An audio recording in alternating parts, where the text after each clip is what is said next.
The glittering chandeliers hung like stars above us, casting soft golden light on the sea of impeccably dressed guests. The gala was in full swing, champagne flowing freely, laughter echoing through the grand hall of the city's most prestigious hotel. I sat at the edge of the polished marble floor, my hands trembling slightly in my lap, heart pounding against my ribs like a drum. This was supposed to be the night I finally belonged, the night I would prove I was more than just a shadow behind his name, more than the girl they whispered about in boardrooms and private clubs. But instead, it became the night he laughed at me. I remember the exact moment it happened. I had just finished delivering my speech, the one I had rehearsed over and over for weeks. My voice cracked when I spoke about the charity's mission, about the children whose futures depended on the money raised tonight. I tried to hold back the tears, but they spilled over anyway, warm and uncontrollable. The crowd was silent at first, then polite applause. But his laugh is mocking. Cruel laugh cut through the air like a knife.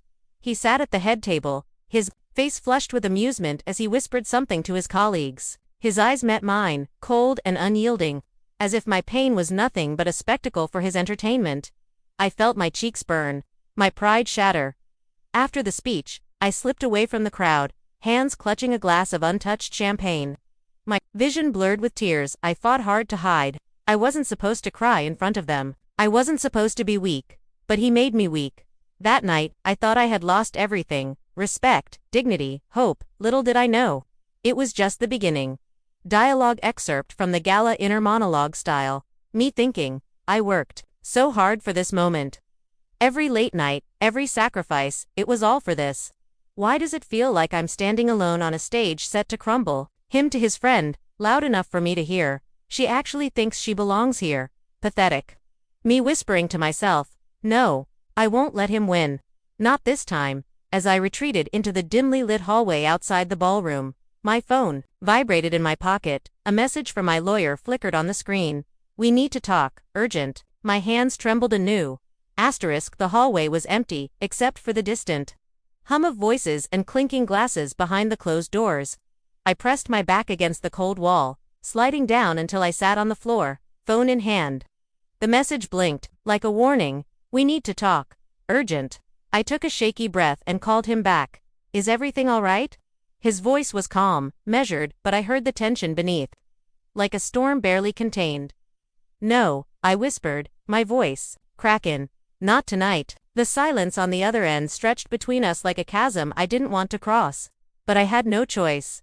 He explained that there was a development, something I hadn't expected, something that changed everything. It was about the contract. The one that tied me to the company, the one that gave him control over every aspect of my life, professional and personal. It was being challenged. I swallowed hard. Challenged how? They found discrepancies. Clauses that were questionable, to say the least. I think it's enough to get us to court. Court. The word echoed in my head. My stomach twisted with a mixture of fear and a flicker of hope. Could this be my chance? Flashback. 2 months before, a whispered conversation. You don't understand what you're signing, he had said, smirking as he slid the papers across the mahogany desk. It's just formalities. You'll thank me later. But I hadn't understood. Not then. Backed in the present, I stood up, wiping tears from my cheeks. The gala, his laughter, the humiliation, it all burned inside me like fuel. I was done being the victim. Dialogue between me and my new lawyer. 2 days later. Lawyer, the first step is to get you out from under that contract. It's more unfair than you realize. Me, I want to fight. Not just for me, for everyone he's used and discarded. Lawyer, good, because this won't be easy. But you're stronger than you think. That night, I barely slept. I replayed every moment from the gala. The echo of his laughter haunting me, but this time, instead of breaking, it sparked a fire. Inner monologue. They think I'm weak because I cried. They don't know the storm that's coming. The next morning, sunlight streamed through the tall windows of my small apartment, but it did little to warm the cold knot tightening in my stomach. I sat at the kitchen table, clutching a cup of coffee that had long since gone cold. Across from me, my new lawyer, Claire, spread out a thick folder filled with documents, contracts, and notes. Claire, these are just the first set of papers. The discrepancies are serious hidden clauses, unfair terms, even some signatures that don't look quite right. Me, how did he get away with this? I trusted him. Claire, he counted on that. Power and money let people do a lot. But now, you're fighting back. I glanced down at the papers, feeling the weight of years of silence and submission condensed into legal jargon. Each page was a reminder of the control he had wielded and the battle ahead. Flashback. The early days I had believed in him. I thought he was my ally, my partner. When I signed the contract, the fine print was a blur. "I'm just trying to protect you," he said then, smiling with a confidence that masked something darker. Now, that protection felt like a cage. "Me too, Claire. What happens if I lose?" "Claire, you won't. Not if we're smart. But you have to be prepared for a fight. The kind that gets personal." My phone buzzed a message from an unknown number. "Stop this now, or you'll regret it." My heart skipped. I showed Claire, who frowned. "Claire, threats like this aren't unusual in cases like yours, but they only make me more determined." "Me, I don't want to be afraid." "Claire, you won't be. You have support now." I thought about the gala again, his laughter echoing in my mind like a cruel soundtrack. But this time, I stood taller. Inner monologue. He laughed when I cried. Now, I will make sure no one ever laughs at me again. The countdown had begun. 2 weeks. Until the day I would walk into that courtroom, not as a broken woman, but as a force to be reckoned with. The days blurred into a whirlwind of meetings, phone calls, and sleepless nights. Every moment was consumed by preparing for the fight ahead. But outside the walls of my small apartment, the world continued, unaware of the battle brewing beneath its surface. One evening, as I was reviewing documents with Claire, the sharp ring of my phone shattered the quiet. The number was unfamiliar. I hesitated before answering me. "Hello," a cold, distorted voice hissed through the line. "Caller, you're playing a dangerous game. Walk away now, or face the consequences." My hand trembled. I swallowed the lump in my throat but kept my voice steady. "Me. I'm not afraid of you." The line went dead. I looked up at Claire, whose eyes darkened with concern. "Claire, we need to document this. Threats like this are serious, and they could escalate." "Me. I don't want anyone else to get hurt because of me." "Claire, you're not alone in this. We'll take every precaution." That night, sleep was impossible. Every shadow in my apartment seemed to hold a threat. The laughter from the gala echoed in my mind, a reminder of why I couldn't back down.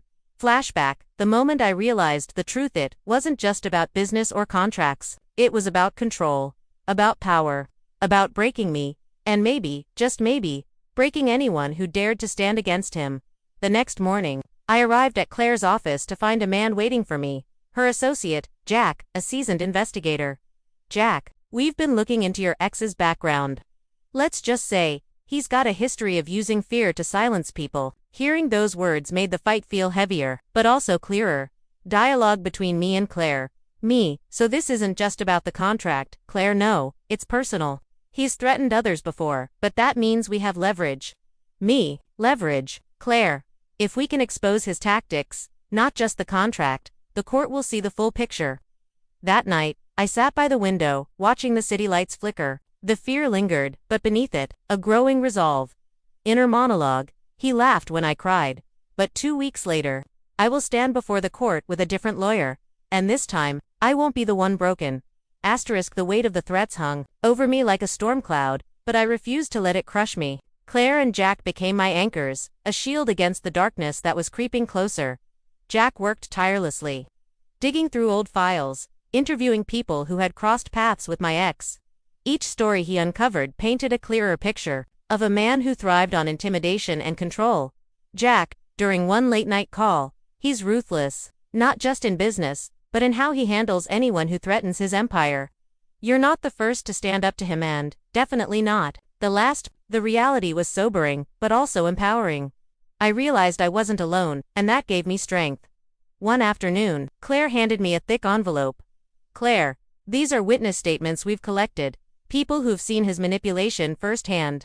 Their voices will be crucial in court." I stared at the pages, overwhelmed by the stories of betrayal and silence finally broken. Flashback. A phone conversation with a former employee, woman's voice recorded.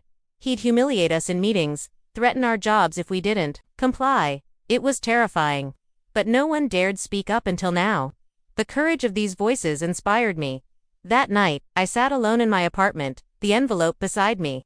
The shadows no longer seemed so dark. Inner monologue. He laughed when I cried. Now, I hold the truth. And truth is the strongest weapon. The gala's memory still stung, but I knew that in 2 weeks, everything would change. The countdown to court pressed on like a relentless tide. Every day blurred into the next, a relentless cycle of preparation, rehearsals, and strategy sessions. With Claire and Jack, my life had shrunk to this singular focus, dismantling the man who had once made me feel so small, but the emotional toll was heavier than I expected. One afternoon, as I stared into the mirror before an important meeting, I barely recognized the woman looking back at me. The bruises were invisible, but they were there, etched deep in my soul. Internal monologue: I've spent so long trying to be perfect, to keep the peace, to hide the cracks. But the cracks are showing now, and maybe that's okay. Claire's voice pulled me from my thoughts. Claire, remember, showing strength doesn't mean hiding your pain. The court will see who you really are, and that's the woman they need to believe in. Her words struck a chord. I wiped a tear from my cheek and nodded. Later that evening, I received an unexpected visit. It was Emily, my closest friend from before all this started. Emily, I heard what's happening. I wanted to see if you're okay. Her presence was a balm I hadn't realized I needed. We sat in the quiet living room, and for the first time in weeks, I let myself breathe. Dialogue between me and Emily. Me, I don't know if I'm ready for this, for the fight, for everything. Emily, you're stronger than you think, and you don't have to do it alone. Her support reminded me that despite the loneliness of this journey, there were people who believed in me. The night before the trial, I stood again before the mirror. This time, I saw not just the cracks, but the woman who was ready to shatter them. Inner monologue: he laughed when I cried, but now, I'll stand tall, and I'll make sure the whole world hears me roar. The morning of the trial dawned cold and gray, a reflection of the storm brewing inside me. I dressed carefully, choosing a simple yet powerful navy suit, something that said I was ready to fight, but also that I was still me. Claire met me outside the courthouse. Her steady presence was a lifeline. Claire, you're ready for this. Remember, your strength is your truth. Me, I'm scared, but more than that, I'm angry, and I won't let him win. The courtroom was a grand room of polished wood and cold steel, filled with spectators, lawyers, and flashing cameras. As I stepped through the heavy doors, I felt every eye on me, some sympathetic, some skeptical, some openly hostile. And there he was, sitting at the defendant's table, his expression calm, almost amused. That same smug smile that had echoed in my nightmares since the gala. Inner monologue: he laughed when I cried, but today, I am not the girl who cried. I am the woman who will speak and be heard.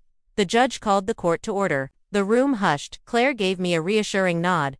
The first witness was a former employee, who told her story with quiet dignity about the manipulation, the fear, the silencing.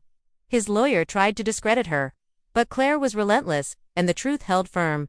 When it was my turn, I took a deep breath and walked to the stand.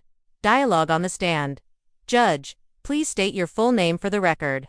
Me, your full name. Judge, you may proceed.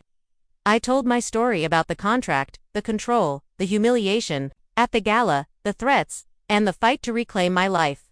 There were moments when my voice trembled, when I felt his eyes drilling into me, but I held steady. The courtroom was silent. Even his smug smile faltered. Inner monologue: he laughed when I cried. Now, I speak and the court listens. The courtroom buzzed softly as the next phase of the trial began. His lawyer, sharp and aggressive, stood to cross-examine me. I could feel the tension coil tighter in my chest, but I forced myself to remain calm, every answer a brick in the fortress I was building. His lawyer: so, you admit to being emotional at the gala? Me: yes, because I was hurt, humiliated, but that doesn't make my claims any less true. He smirked, clearly expecting to see me falter, but I met his gaze steadily. His lawyer: is it possible you exaggerated the terms of the contract to gain sympathy? I shook my head, my voice firm. Me: no, the contract speaks for itself, and the witnesses have confirmed the patterns of control. The judge watched closely, his eyes reflecting a mix of skepticism and curiosity. Later, Claire presented the evidence, the hidden clauses, the threatening messages, the testimonies. Piece by piece, the facade my ex had built began to crumble. Flashback: the gala moment replayed in my mind. His laughter was no longer a source of shame, it was fuel. The gallery murmured as Claire concluded her argument. Claire, this case is about more than a contract. It's about power abused, trust broken, and a woman's courage to stand up against it. As the day wore on, I felt the tide shifting. The courtroom's energy turned from doubt to empathy. Inner monologue, he laughed when I cried. But now, the world is listening by late afternoon. The judge called a recess. As I stepped outside, the cool air hit my face like a baptism, a promise of change. Emily was waiting for me, her eyes bright with pride. Emily, you did it. You're incredible. I nodded, feeling a cautious hope stirring inside, internal resolve. 2 weeks ago, I was broken. Today, I am breaking free. The courtroom reconvened after the break. The atmosphere, heavy with anticipation. Everyone seemed to sense we were close to a turning point. Claire rose, her voice steady as she called the next witness, someone no one expected. Claire, Your Honor, I'd like to present new evidence. And a witness who has remained silent, until now. A man stepped forward, his eyes nervous but resolute. Man, my name is Daniel. I used to work for the defendant. He began to recount details that peeled back layers of deception, confidential memos, secret dealings, even instructions to intimidate me and others who might challenge the contract. Daniel, he wanted to control everything, not just the business, but the people around him. The courtroom gasped suddenly. The smug expression on my ex's face faltered. His lawyer tried to object, but the judge allowed the testimony. Flashback, a whispered conversation with Claire. This witness could change everything. His testimony exposes the real pattern of abuse. Back in the courtroom, I felt a surge of hope I hadn't dared to feel before. Judge, this testimony will be considered as part of the case. As the day drew to a close, the judge announced the date for closing arguments and verdict. Inner monologue, he laughed when I cried. Now, the truth is finally coming to light, and soon, justice will follow. Outside the courthouse, cameras flashed as reporters jostled for a word. Emily squeezed my hand. Emily, no matter what happens, you've already won.